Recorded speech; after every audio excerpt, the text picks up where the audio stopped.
Hi everyone! Welcome back sa ating Tagalog Reading Channel. Ako ay si Abby at isa akong intuitive reader. So gagawin natin na inyong monthly reading sa buwan ng September para sa ating collective Pisces. Sa mga new viewers natin, welcome po sa ating Tagalog Reading Channel. Sa mga current subscribers po, maraming salamat po sa patiently na pag-aantay sa ating monthly readings. As you know, hindi tayo nakagawa ng reading last month. Humihingi ako ng paumanhin kasi ako ay nasa medication. And this coming Saturday, magkakaroon ako ng surgery. So please pray for me. And also kasi may tinapos ako, kinlear out ko yung review and exam ko, and gladly nakapasa tayo doon. So under God's grace, salamat naman sa Panginoon. So enough of that. So gagawin muna natin ngayon unang-una ang inyong love reading para sa buwan ng September 2023 Pisces. Okay?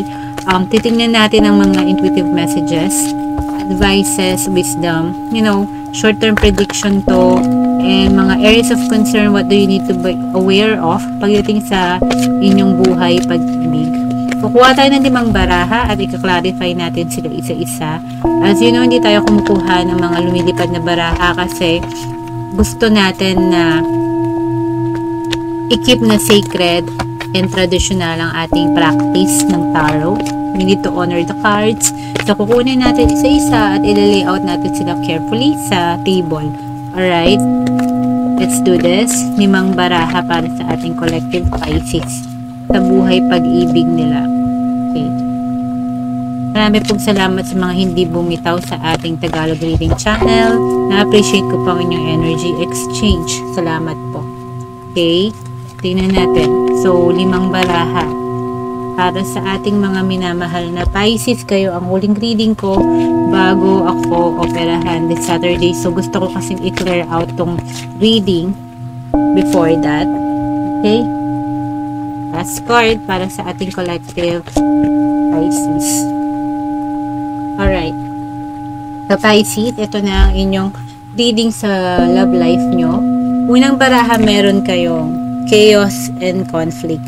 So, maaaring tapos na to or kakatapos lang or nangyayari ngayon, no? Medyo magulo ang connection nyo sa person na to. Maaaring maraming pagtatalo, maaaring, alam mo yun, disagreement, saka mga misunderstanding, no? Simply because siguro hindi lang talaga nagmamatch yung energy. One is immature, isa napaka-mature, or hindi maibigay ng isa yung gusto ng isa. Like, kunwari, gusto mo ng commitment and stability, hindi niya kayang ibigay yun. Pwede rin mga empty promises na hindi mo alam kung saan tayo nakalugar sa taong ito, sa buhay nila. Okay, so titingnan natin yun mamaya-maya. Ang ikalawa niyong baraha, meron kayong come to the edge, no? So, makikita niyo dito yung baraha na to, merong tumataya, pumupusta sa pag-ibig. Okay? Nagpapakalat siya ng mga rose petals dyan, no? At nag-e-enjoy lang siya. Kahit na hindi niya alintana yung gaano kaliit na spasyo to, tas at any time yung risk, no, sa paligid. Okay, so itong tao na to, sinusunod nila kung ano yung nararamdaman nila at makapagpapasaya sa kanila. It could be you, it could be them. Okay, ngayon come to the edge. So parang willing tayong mag-take ng risk, no, o ng leap of faith para sa ating mga minamahal o para sa connection na to. Okay, so just be careful of that kasi may danger tayo na hindi tayo siguro aware o hindi natin nakikita or ini-ignore natin yung mga red flags. Now, ang connection na to, kailangan sinasabi dito, may building blocks, no? So, kailangan pag nagkaroon kayo ng connection or relationship sa isang tao, make sure na solid yung foundation, no? Nasa solid ground tayo, tangible, may pinanghahawakan, may itinayo, meron tayong kumbaga masasandigan o maaasahan na tao, reliable yung connection. Okay, hindi ito yung basta-basta lang na naglalaho o gumuguho ang mga pangako. Yung mga words are just empty. Kailangan natin ng proof, diba? And one proof is, pundasyon, structure. Okay, yun ang hinahanap natin sa connection na to. Kaya siguro nagkakaroon tayo ng chaos and conflict dito, pero tumaya tayo, pumusta tayo sa pag-ibig dito. Okay, na meron tayong treasure island, no? So, ngayon, ito kasi yung ultimate goal naman natin lahat eh. Yung makita at mahanap natin yung tao, yung destiny natin na para sa atin, di ba? Yung the one, yan, yung mailap. Pero, nandyan yan, pero ang hirap mahanap. Okay? Pisces. Yan ang end goal and be all naman ng lahat. Ngayon, the tribe. The tribe may sense of belongingness to. Okay, kung may chaos and conflict, may come to the edge tayo. Dito mga medyo energies to na, alam mo yun, medyo confusion, walang assurance, walang commitment. As of now, puro ang pagsusugal sa pag-ibig, tumataya tayo. At the same time, no, there's a sense of belongingness tayo na kailangan maramdaman. No, you know yung building blocks na to, no, may tayo kang pundasyon, no, ng relationship. Kung meron kayong foundation, or parang nagsimula kayo na maayos, na clear sa isa't isa kung ano kayo sa isa't isa, ng label nyo, friends or not, girlfriend, boyfriend, ano ba talaga, no, kung may commitment and assurance dyan, doon mo mararamdaman na belong tayo sa isa't isa dito. Do or die, parang ride or die natin tong person na to. Okay? Now, tingnan natin, no, ika-clarify natin yung mga energies here. Umpisahan natin sa chaos and conflict. Alright? Tingnan natin, guys. Clarify natin tong chaos and conflict na to. Ano ba tong pinagdaanan nyo or nangyari recently or now na mga pagtatalo or di pagkakaunawaan, okay? Okay, why? So, marami tayong questions, no? So, nag-umpisa tong problema nyo, okay, yung struggle dito is that madaming questions na hindi nasasagot, okay?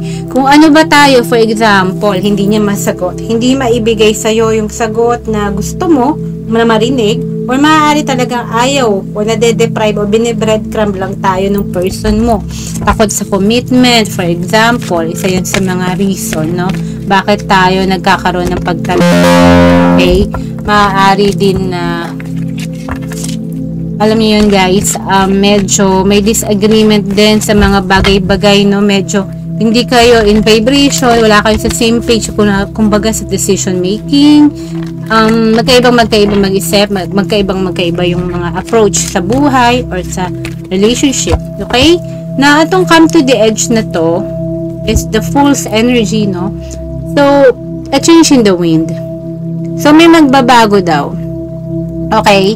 May magbabago pa rin. Kung meron tayong mga kaguluhan, no, may struggle and challenges, roadblock kayo ni person mo, or nung connection na to, meron pa rin mag-risk, no, willing pa rin tumaya sa pag-ibig kung second chance to, or is a new opportunity sa bagong pag-ibig. Hindi pa rin kayo napapagod.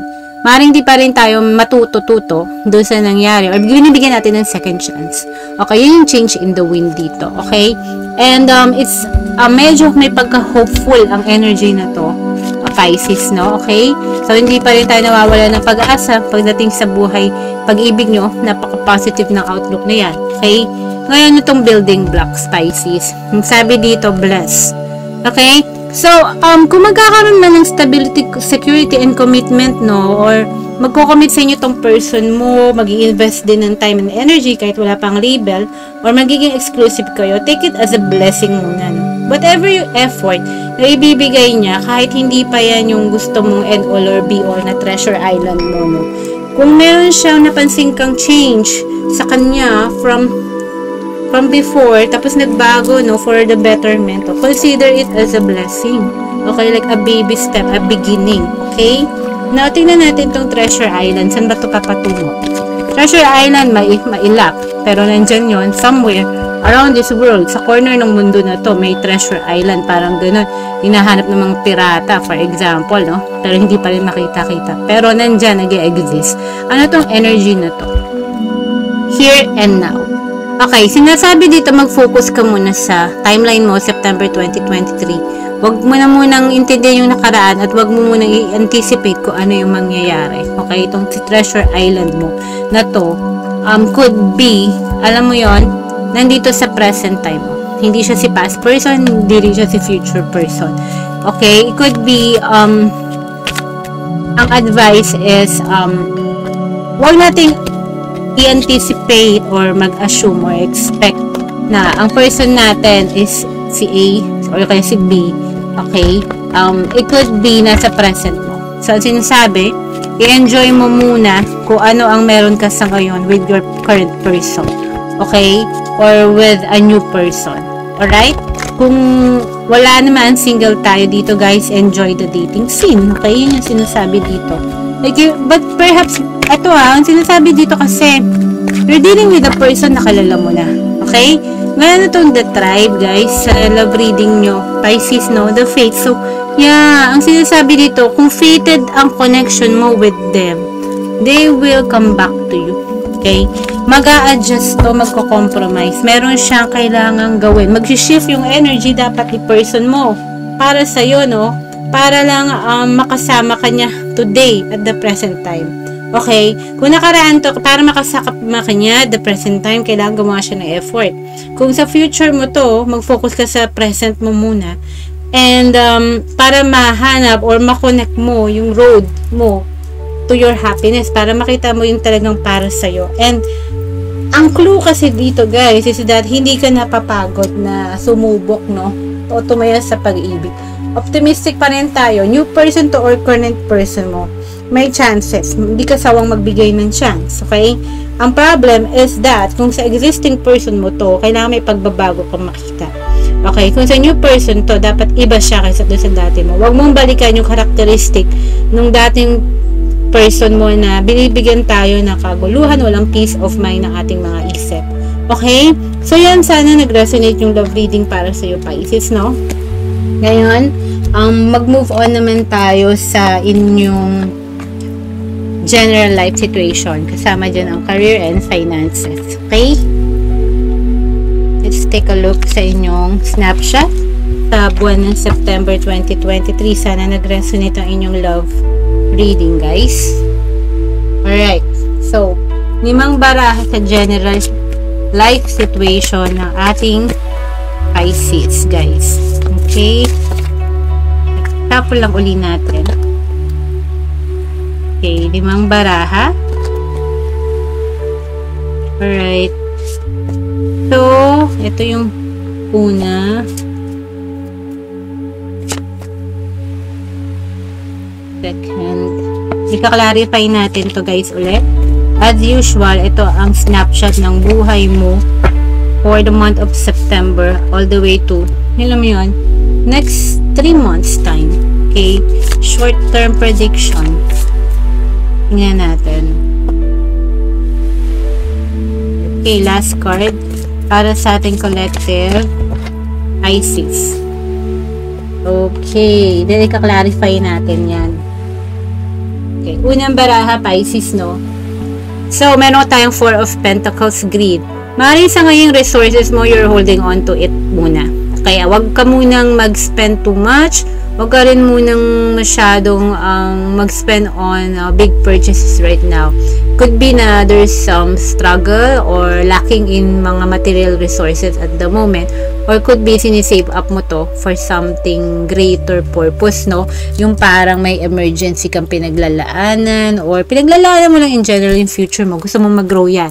So, feeling mo hindi pa enough. So, parang you're keeping it. Kinikip mo muna yung mga material resources na yan. Money man yan or sa career or mga properties na kailangan mo i-save or, you know, kailangan protektahan. Okay? Pisces, second card, meron kang 8 of Pentacles practice. So, meron ka ngayong work on, no? Na parang gusto mong i-master or inaaral. Okay? Nandun ka sa curiosity stage na explore mo kung mag-work o hindi. Pwedeng sa career mo yan, sa financial situation mo or business ba yan or mga goals, other goals mo, personal development. So, meron kang inaaral na gusto mong ma-master. Okay? Nandun tayo sa stage na yun ng September. Pwede rin maging busy tayo dyan. Okay? Parang medyo may pagka-studious tayo na energy dito or investigative energy, no? It's about parang nag-acquire tayo ng knowledge and skills, eh. Okay? Or ng expertise sa isang bagay. Alright? Ngayon sa third card mo, Pisces, no? Meron kang Chariot. Major arcana, movement, motions. Okay? So, there will be positive movement here, no? Yung lack of direction, let's say, no? At one point sa life mo, whatever man yan, finally, magkakaroon ka ng redirection dyan or movement, progress yan, no? Something na may direction or control. Pag sinabi natin control, may direction ka. You're going straight, left, right. Okay? Yun. Kung ano man yung landas na gusto mong tahakin, A, B, or C. Finally, may movement dito. Kung feeling mo na stuck ka, na walang galaw, na nangyayari doon sa bagay na gusto mo sanang may progress na finally magkakaroon. Kaklarify natin yan, Pisces, na 4th card, meron kang the Hermit card. Major arcana, introspection. Nag-soul searching ka ba? No, may mga bagay ka bang kailangan pagnilay-nilayan or pag-isipan lately? I think it could also be an advice para sa inyo. Okay? Huwag tayong magmadali sa paggawa ng mga desisyon sa buhay or kaya magkaroon tayo ng perspective or aralin, magnilay-nilay tayo sa mga bagay sa buhay natin na kailangan nating mag-heal, kailangan natin ng pag-aralan kung paano ang susunod na approach mo next time para hindi na mangyari yon. Whether it's good or bad, for improvement din. Okay? Yun. So, ika-clarify natin yung lately after nito. Rivalry, 5 of Wands. Okay, so feeling mo ba may competition sa paligid mo? Or people are parang tinatry ka na alam mo yon, for a competition, parang laging kailangan mong i-improve yung sarili mo. Like, you need to protect also yung position mo sa company mo, yung role mo, yan yung sa example sa trabaho, no? Or parang nag-a-apply ka ng trabaho, ang dami mong kalaban sa work, which is generally normal, no? Okay, so take the challenge. Tapos sa mga financial situation mo naman, baka meron ding struggle, no? Or maybe may competition din around you, no, about sa salary or sa income. I don't know what's going on with you, but kung ano man yung rivalry or competition energy na yan, isa yan doon sa mga aspects sa buhay mo, sa financial mo, sa career mo, or sa general life mo. Pwedeng may competition within the family rin, di ba? Pwedeng ganun. Pero ika-clarify natin to. Okay? So it's about, you know, talagang kailangan mong patunayan yung sarili mo dahil kailangan mo i-grow yung material resources mo. Yun yung kailangan patunayan. Yung nararamdaman ko dito. May baka pressure ka. Kaya inaaral ka. Pwede rin sa job mo rin. Alright? But don't you worry. Kaya dapat, yun nga, may introspection ka. Nire-review mo yung mga buhay mo. Yung mga ganap sa buhay mo. Inaaral mo. Pinagdinilay-nilaya mo. How to improve it. Kasi may the chariot ka. Ika-clarify natin tong 4 of Pentacles, no? Una natin to. Ang 4 of Pentacles mo kasi, resources yan. Money, work, anything na tangible or yung na mga properties, okay? Mga pag-aari mo. Okay, ngayon 10 of Swords, finality. So, may nagtapos. Lately, recently sa'yo. Okay, finality. It could be an exchange of work or it could be contract, anything, mga information or news na dinelivers sa'yo. Yung finality na yan, nag-cause ng parang shaken up, no, sa pera mo, sa career mo, okay? Yung somehow na shaken up talaga, no? And it could also be parang mabilisan, shocking, no? Let's say sa reorganization or restructure, sinabi, redundancy of roles, for example, nangyari sa akin yung biglaan, tapos you had to go, parang gano'n, maghahanap ka ng bagong trabaho. So, of course, you need to, parang i-save up mo yung mga resources mo habang naghanap ka ng trabaho. Okay? So, pwedeng yan. Nag-upskills ka. Nandiyan ang 8 of Pentacles. Inaaral mo. Paano ka magle-level up. Ganon yan eh. So, tingnan natin to 8 of Pentacles, no? Ano to? So, meron kang 5 of Swords defeat. So, yeah. Ini-improve mo yung sarili mo right now, no? Pati situation ng buhay mo. Okay? Itong 4 na to, mag-focus tayo. Kung sa love life to, may nag-ending. Kung in separation kayo, may conjugal property, kailangan na maghati sa ari-arian or resources, pwede rin sa family to. Kung sa trabaho, you had to leave, diba? So, kailangan mo, whatever yung natitira ngayon sa'yo, na pera mo, na oras, na energy mo, kailangan mo i-save up, i-reserve muna, no? Hindi pwedeng parang mag-all out tayo ngayon. Ito yung panahon na kailangan mag-isip tayo, bago tayo gumastos or gumawa ng mga decisions sa buhay na may involved na pera or even sa career mo, kailangan mo mag-upskill kasi feeling mo baka napag-iwanan tayo or maraming competition nga, no? So, parang kung ayaw mo na maiwanan ka, itong 5 of Swords energy ng parang defeat, no? Or parang disappointment, you need to level up your game. Ganon, okay? Gawin mo lahat na makaya mo for self-improvement. Ngayon, pag nagawa mo yan, bagay na yan, guys. Yung sinasabi ko sa inyo. May movement, definitely. Kasi nasa gitna ang chariot to. May movement, may galaw. Okay? Just be patient, okay? Na-improve mo yung sarili mo, yung money mo, yung career mo, yung upskilling mo, yung mga kailangan mong i-improve pa sa'yo. Kung may improve pa, mag-acquire ka ng mga bagong skills, ganon. Mga side hustles, mag-explore ka ng mga bagong avenue, gawin mo. Kasi magkakaroon tayo ng movement dito after a while. Okay, may galaw. Next 1 to 3 months to, ano to? Okay, regret. Okay, so yung disappointment mo na yan, makakalimutan mo yan. Magta-transform to. Okay, there are people, situation, na nilet down ka. Okay? Pero alam mo, ang hindi mo nakikita dito sa 5 of Cups nyo, sa traditional tarot, no? Natapon yung 3 cup, yung may 2 pang cup na punong-puno ng tubig. So, bakit tayo, parang umiiyak ka sa half glass na, tinitingnan mo yun perception to half glass na empty, iniiyak ka mo yung natapon, may natira pa may half pa doon, di ba? Ganyan yung concept, no, ng 5 of Cups natin, no? So, be optimistic, no, na may galaw, kasi, at may galaw naman talaga, okay? So, wag tayo mag-focus sa negative side ng buhay, okay? Ngayon, tignan natin tong Hermit, nagninilay-nilay tayo, no? Siguro sa mga pinagdaanan natin, no, yung mga nangyaring ending, yung mga nangyaring disappointment and defeat mo, ito, finality, yeah? Finality, defeat, and regret, no? Yan ang kailangan mo pag nilay-nilay at aralin para maiwasan natin next time na mangyari muli. Okay? Parang binigla ka rin dito. Okay? Or mga setbacks na hindi mo naman inase, pero sometimes, diba, binabayo tayo ng problema. Ganun ang buhay. Okay? So, magilay-nilay doon. Ano to? Ano tong Hermit? Major Arcana. Special card to, guys. Bihira ko tong makuha. Hindi sa lahat ng zodiac. Special card siya dito sa Beautiful Creatures Tarot. So, you are one. Authenticity. Okay? So, ang sinasabi dito, guys, 2 klase to na kailangan pag nilay-nilayan sa sarili mo. Huwag tayong masyadong genuine or totoo. Huwag mo ipakita lahat ng alas mo. Okay? Pwede rin na kung kailangan natin mag-pretend para lang sa dudulot ng kapayapaan sa paligid natin, we have to. Okay? Nakikita mo to, nakasuot siya ng mask. Okay, pero ina-advise dito, you are one, be authentic. Okay, yung sinasabi. Pero 2 klase ng energy to. Could be yung positive and negative side. So, depende kung saan mo i-apply yung sinabi ko kanina. Yung kailangan pag nilay-nilayan is tungkol sa sarili mo. Okay, kailangan mo ba na magpaka-mysterious minsan? Kailangan mo ba maging masyadong genuine? Okay, depende dun sa sagot mo dito. Nakasalala yun. Para maiwasan mo uling mangyari tong finality, yung defeat at regret na to sa buhay mo lately sa mga nangyari. Okay? You choose. Okay? Magpaka-authentic ka or somehow mag-wear ka ng false mask dito. Okay? Yun na kailangan pag nilay-nilayan. Baka kailangan mo mag-adjust depende sa scenario or sa sitwasyon.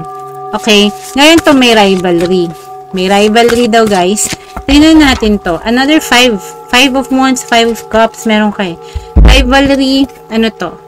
Energy. Okay? So, guys, meron tayo dito. Magkakaroon ka ng interest at something. Pwedeng an idea. Pwedeng bagong trabaho. Pwedeng sa pera mo man. Baka gusto mong pagalawin. Pero, yung sinasabi dito, pag nag-pursue ka ng something, expect na may competition. It will not be easy work. Okay? Pero sinasabi dito, kung magiging patient ka at i-manage mo wisely mo yung mga finances mo after a loss or a setback at magtsatsaga ka na i-improve yung sarili mo. Itong rivalry na to, expect that, pero I think makakapag-compete ka, may galaw, may success. Mag-move on ka from those regrets and disappointment. Alright?